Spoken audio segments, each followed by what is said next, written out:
Hello friends, welcome back to my beautiful gardening life, and today we're going to talk about an alocasia. Now this is an alocasia Friday. It's also called as alocasia green velvet. Alocasia green velvet is a perfect name for this alocasia because of the velvety feel that is there on each of this leaf. Now, like most alocasias, this alocasia is also grown for its foliage.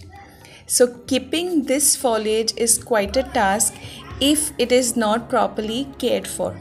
So in this video, I'm just going to share some care tips about how to keep this alocasia thriving and giving its best leaves for you.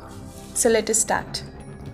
Alocasia Friday does best in bright indirect light, but in case you have left it in a spot where it gets 1 or 2 hours of direct sunlight per day, it usually happens that it burns the leaves.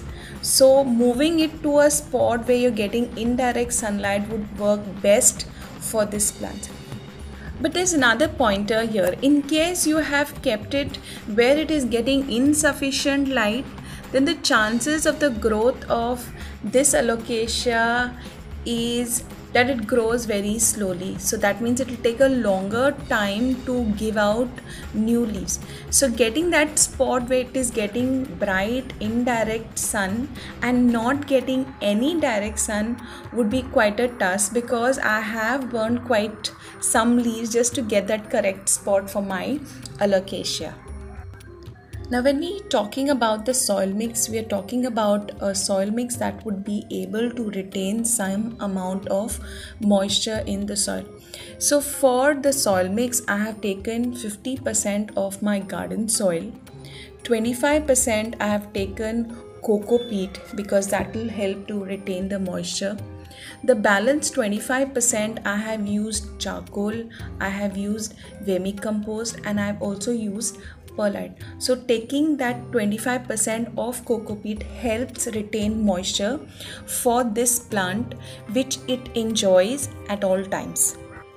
Having said that, we require a soil that will hold on to moisture. It means that the soil may not be so well draining. It will hold on to some moisture.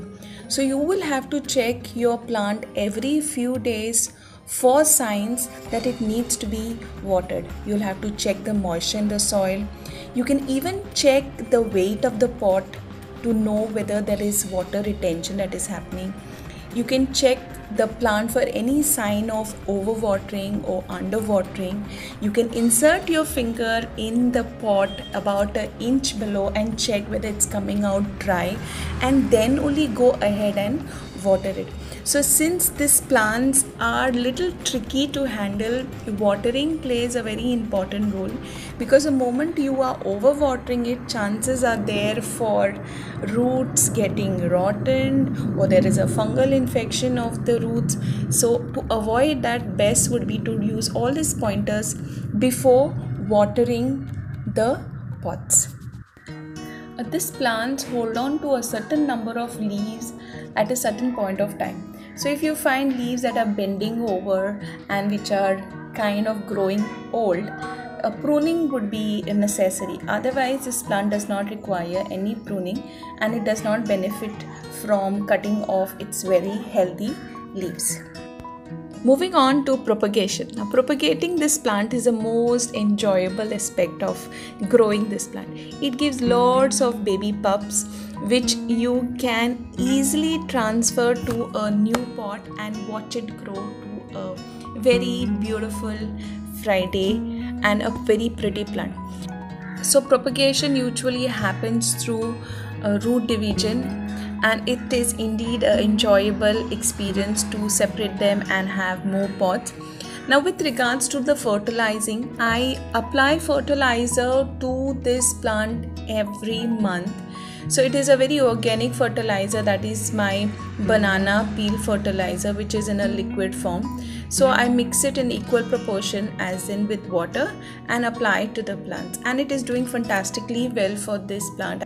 And yes, I have covered all the points regarding its care. Just keep in mind about the sunlight and the watering aspect, and you got yourself a beautiful foliage plant.